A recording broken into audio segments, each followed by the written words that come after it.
गणेशाय नमः। ओम श्री जगदम्बिकाय नमः। श्रीमद् देवी भागवत स्कंद 6 अध्याय 24 से 27। व्यास नारद संवाद। नारद और पर्वत का परस्पर शाप प्रदान। नारद को वानर मुख की प्राप्ति और दमयंती से विवाह। दोनों ऋषियों का परस्पर शाप मोचन तथा मेल। राजा जनमेजय ने कहा, भगवान, आपके मुख कमल से निकला हुआ दिव्य कथा रूपी रस अमृत के समान मधुर है। इसका निरंतर पान करते रहने पर भी मैं तृप्त नहीं हो सका। आपने हेह वंशी राजाओं की उत्पत्ति का प्रसंग मुझसे विस्तार पूर्वक जो कहा है वह बड़ा ही विचित्र एवं आश्चर्यजनक है। इस विषय में मुझे सबसे बढ़कर आश्चर्य युक्त शंका तो यह हो रही है कि बड़े बड़े देवताओं को मोह क्यों हो जाता है। ब्राह्मण, आप सर्वज्ञानी पुरुष हैं। आप मेरे इस संदेह को दूर करने की कृपा कीजिए। व्यास जी कहते हैं, राजन सुनो, इस शंका का निर्णित उत्तर पूर्व समय में मैंने मुनिवर नारद जी के मुख से जैसा सुना है ठीक वैसा ही बता रहा हूँ। ब्रह्मा जी के मानस पुत्र का नाम नारद है। वे परम तपस्वी, सर्वज्ञानी, शांत स्वरूप, सर्वत्र जाने की योग्यता रखने वाले, संपूर्ण जगत के प्रेमी एवं प्रकांड विद्वान हैं। एक समय की बात है, मुनिवर नारद जी स्वर और तान के साथ वीणा बजाते हुए इस भूमंडल पर विचर रहे थे। साथ ही उनके द्वारा बृहद्रथंतर और साम आदि अनेक प्रकार के भेद से अमृतमयी गायत्री का गान चल रहा था। यूं गाते बजाते वे मेरे आश्रम पर पधारे। उस समय मैं शम्याप्रास नामक महान तीर्थ में था। वह परम पावन स्थान सरस्वती नदी के तट पर है। कल्याण और ज्ञान प्रदान करने वाले उस तीर्थ में बहुत से सुप्रसिद्ध मुनि निवास करते हैं। ब्रह्मा जी के मानस पुत्र महान तेजस्वी मुनिवर नारद जी का आगमन देखकर मैं उठकर खड़ा हो गया और सम्यक प्रकार से मैंने उनकी पूजा की। जब पादे अर्धे आदि स्वीकार करके नारद जी शांत भाव से आसन पर विराज गए, तब मैं भी उनके पास बैठ गया। राजन, मैंने देखा ज्ञान की चरम सीमा तक पहुंचाने में कुशल मुनि जी का मार्ग श्रम अब दूर हो गया। उनका चित्त शांत है। तब अभी जो प्रश्न तुमने मुझसे किया है वही मैंने उनसे किया था। मैंने कहा, मुने, इस मिथ्या जगत में प्राणियों को क्या सुख है? सम्यक प्रकार से विचार करने पर कहीं भी किंचन मात्र भी सुख मुझे दिखाई नहीं पड़ता। तदनंतर व्यास जी ने अपना सारा पूर्व वृत्तांत तथा उसी के प्रसंग में कौरव पांडवों की बात सुनाकर अंत में नारद जी से कहा, नारद जी, मेरा मन सदा अशांत बना रहता है। झूले पर बैठा हुआ यह अशांत मन कहीं भी स्थिर नहीं रह पाता। मुनिवर, आप सर्वज्ञ पुरुष हैं। मेरा संदेह दूर करने की कृपा कीजिए। तब परमार्थ ज्ञानी नारद जी मेरी बात सुनने के पश्चात मुस्कुराकर मुझसे प्राणियों को मोह होने का कारण बताने लगे। नारद जी ने कहा, पराशर नंदन व्यास जी, आप क्या पूछते हैं? पुराण वेता मुनिवर, ये बिल्कुल निश्चित है कि इस संसार में रहने वाला कोई भी प्राणी मोह से अछूता नहीं रह सका। बड़े बड़े देवता तथा ऋषि मुनि सबके सब मोह के अधीन होकर संसार मार्ग में निरंतर चक्कर काटते रहते हैं।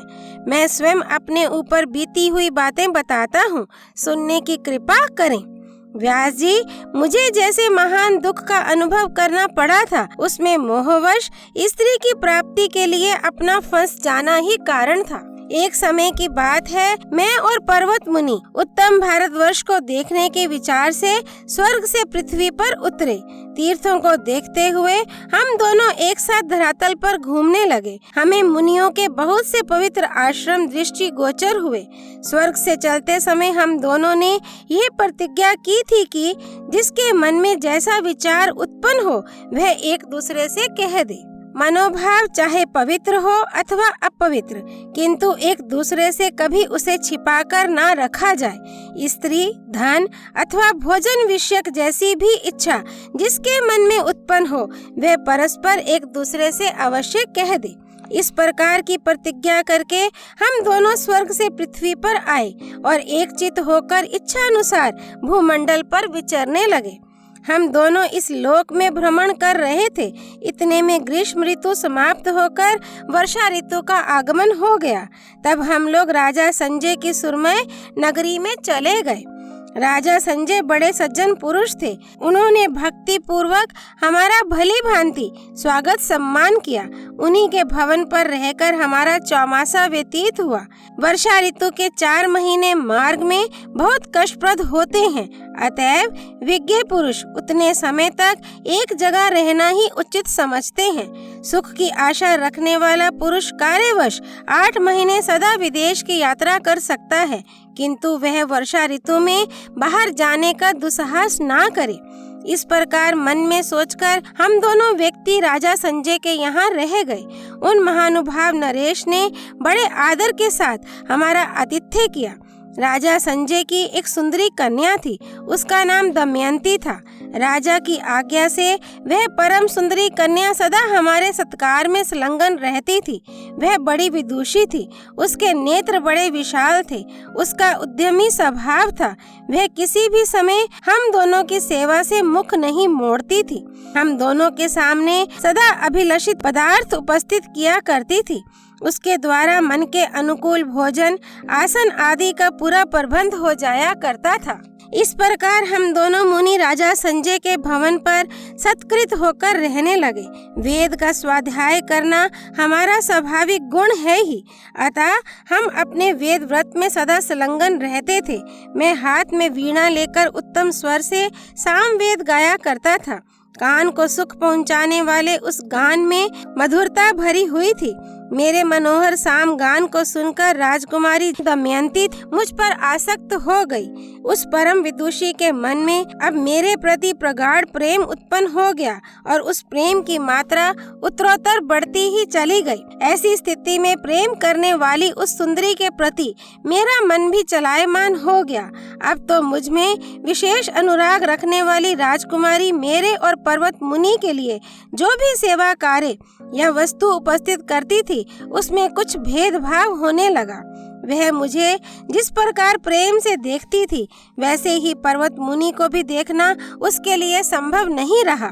राजकुमारी दमयंती के ऐसे सहेतुक प्रेम को देखकर पर्वत मुनि ने मन में विचार किया कि ऐसा क्यों हो रहा है। उनके आश्चर्य की सीमा ना रही। तदनंतर उन्होंने एकांत में मुझसे पूछा, नारद, बात क्या है? स्पष्ट रूप से बताने की कृपा करो।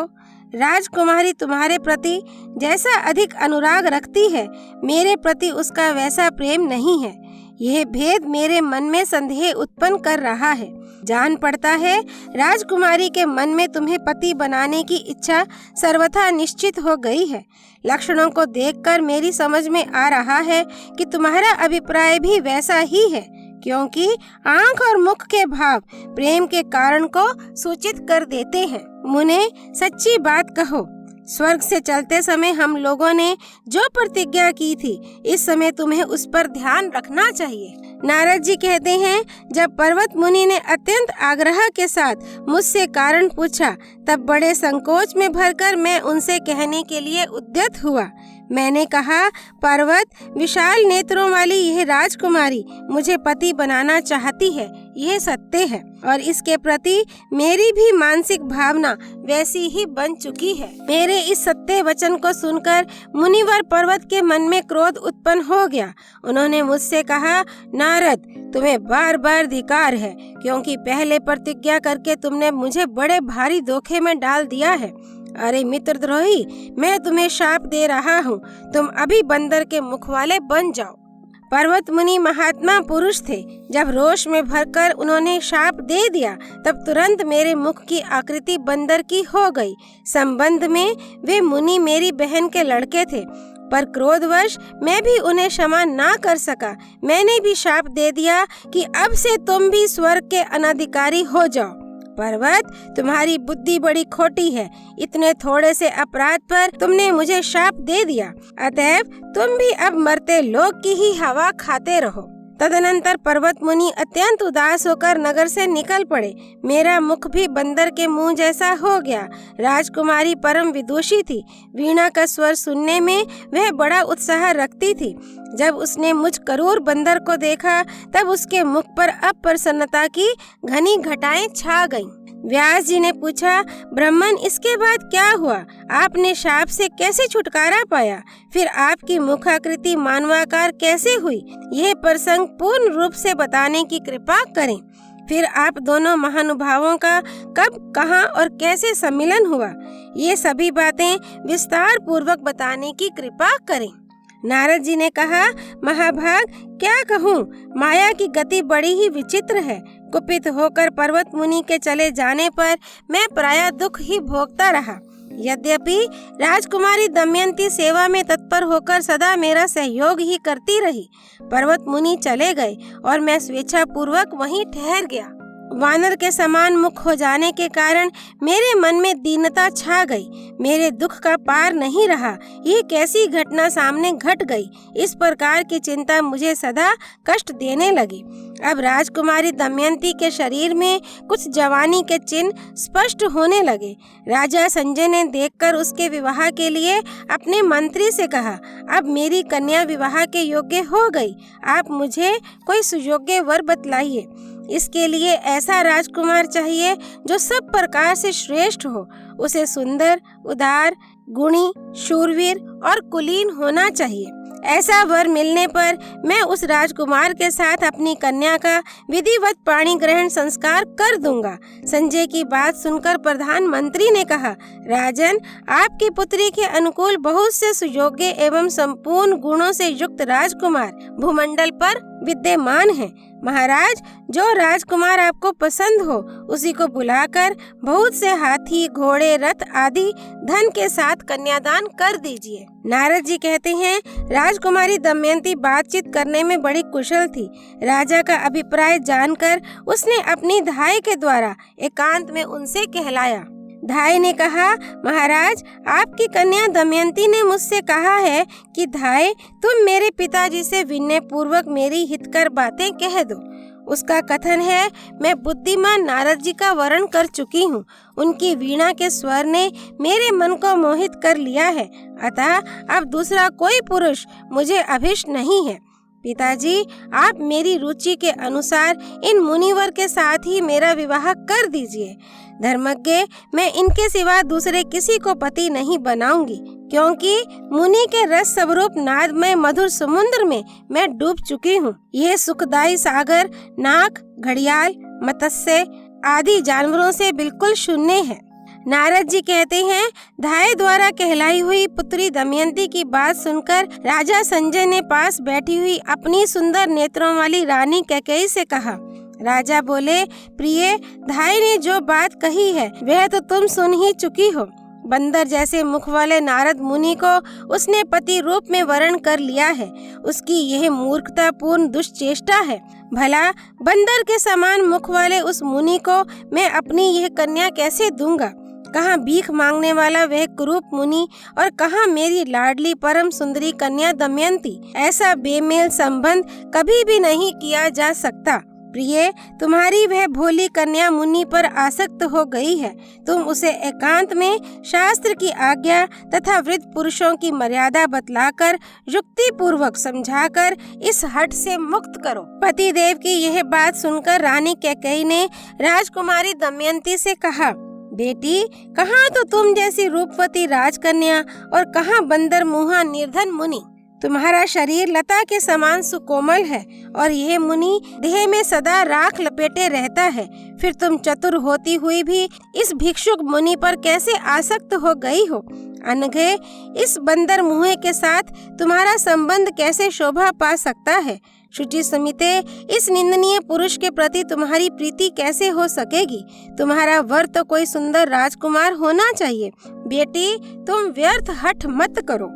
धाय के मुख से बात सुनकर तुम्हारे पिता अपना दुख प्रकट कर रहे हैं। ठीक ही है। बबूर के वृक्ष पर फैली हुई कोमल मालती लता को देखकर किस चतुर पुरुष का मन दुखी ना होगा। जगत में मूर्ख कहलाने वाला मानव भी ऊंट को खाने के लिए कोमल पान के पत्ते नहीं देता है। विवाह के अवसर पर तुम इस नारद के पास बैठो और यह तुम्हारा पानी ग्रहण करे। इसे देखकर किसका चित्त नहीं जलेगा। ऐसे घृणित मुख वाले के साथ तो बातचीत में भी रुचि उत्पन्न करने की संभावना नहीं होती। अतएव इस नारद के साथ अंत तक तुम अपना जीवन कैसे व्यतीत कर सकोगी। नारद जी कहते हैं, सुकुमारी दमयंती मेरे विषय में अपनी पक्की धारणा बना चुकी थी। माता की बात सुनकर अत्यंत घबराहट के साथ उसने कहा, माता जी, जब ये मुनि रस मार्ग से बिल्कुल अनभिज्ञ हैं और सांसारिक विषय वासना का इन्हें कुछ भी ज्ञान नहीं है, तब इन्हें सुंदर मुख, धन और राज्य से क्या प्रयोजन है। माता जी, वन में रहने वाली उन हरिणियों को भी धन्यवाद है जो वीणा का मधुर स्वर सुनकर प्राण तक देने को तैयार हो जाती हैं। जो मूर्ख मानव इस स्वर से प्रेम नहीं करते, वे जगत में धिक्कार के पात्र समझे जाते हैं। माँ, नारद जी को जिस सप्त स्वरमयी विद्या का ज्ञान है, उसे शिव जी को छोड़कर तीसरा कोई भी पुरुष नहीं जानता। माँ, मूर्ख के साथ रहने पर तो प्रति क्षण ही मृत्यु का सामना करना पड़ता है। अतः रूपवान और धनवान होने पर भी यदि कोई मूर्ख है तो उस पुरुष को सदा त्याग देना चाहिए। व्यर्थ गर्व करने वाले मूर्ख राजा की मैत्री को धिक्कार है।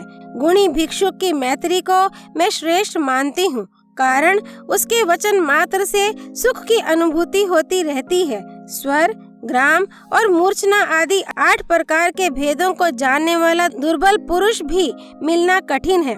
स्वर के ज्ञान में परम प्रवीण पुरुष कैलाश तक पहुंचाने वाली गंगा और सरस्वती की तुलना कर सकता है। जो स्वर के प्रमाण को जानता है, उसे मनुष्य होते हुए भी देवता समझना चाहिए।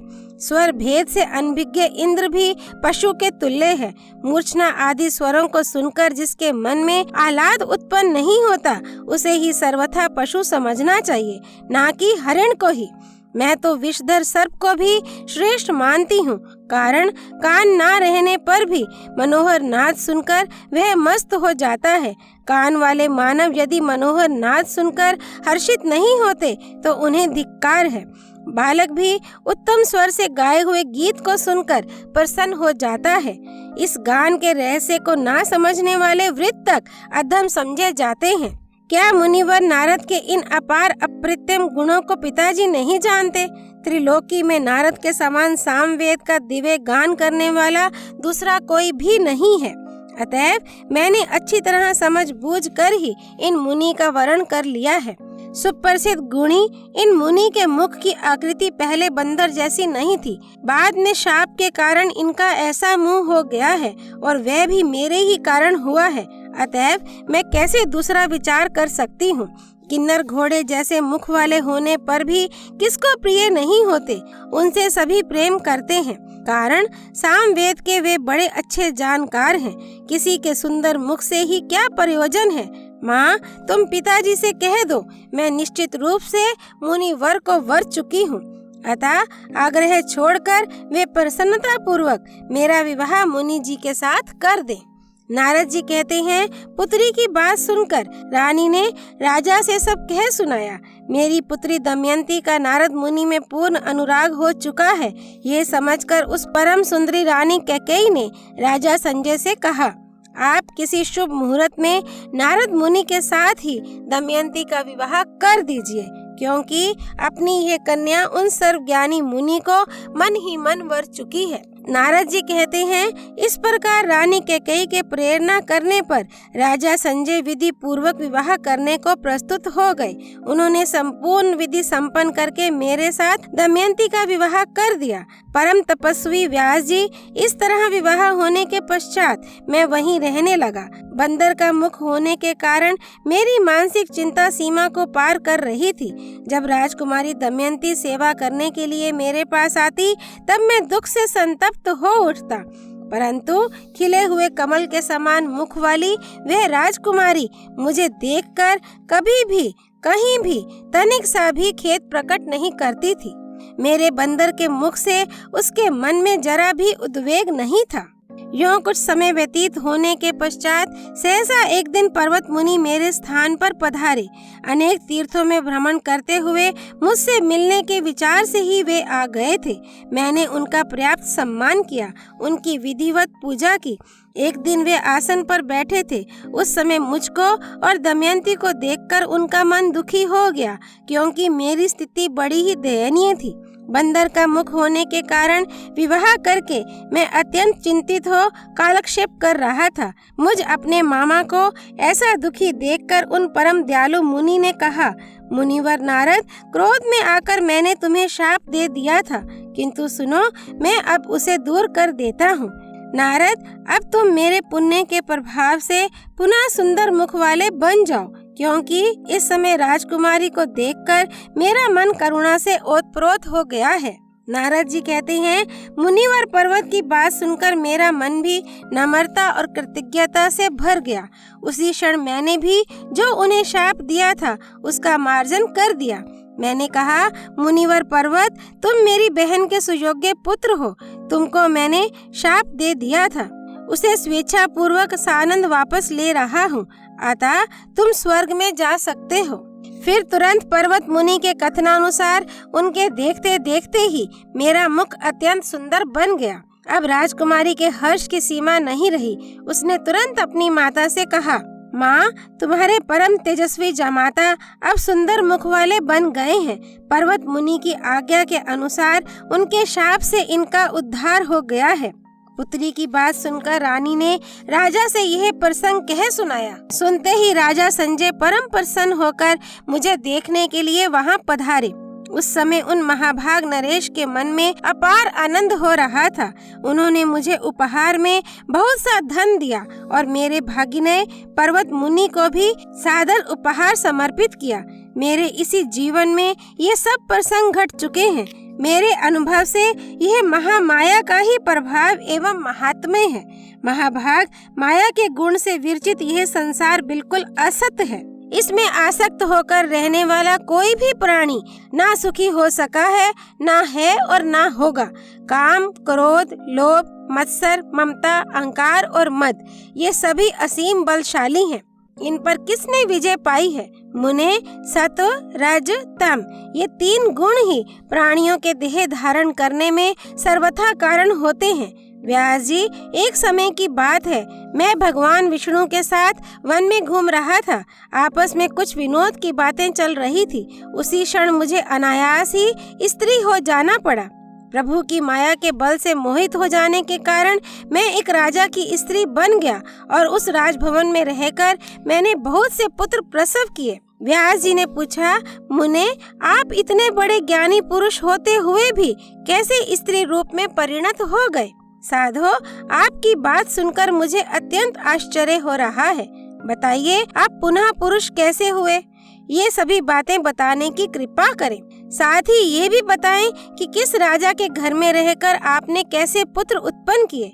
महामाया के इस अद्भुत चरित्र को कहने की कृपा कीजिए, जिसने चराचर सहित इस अखिल विश्व को मोहित कर रखा है।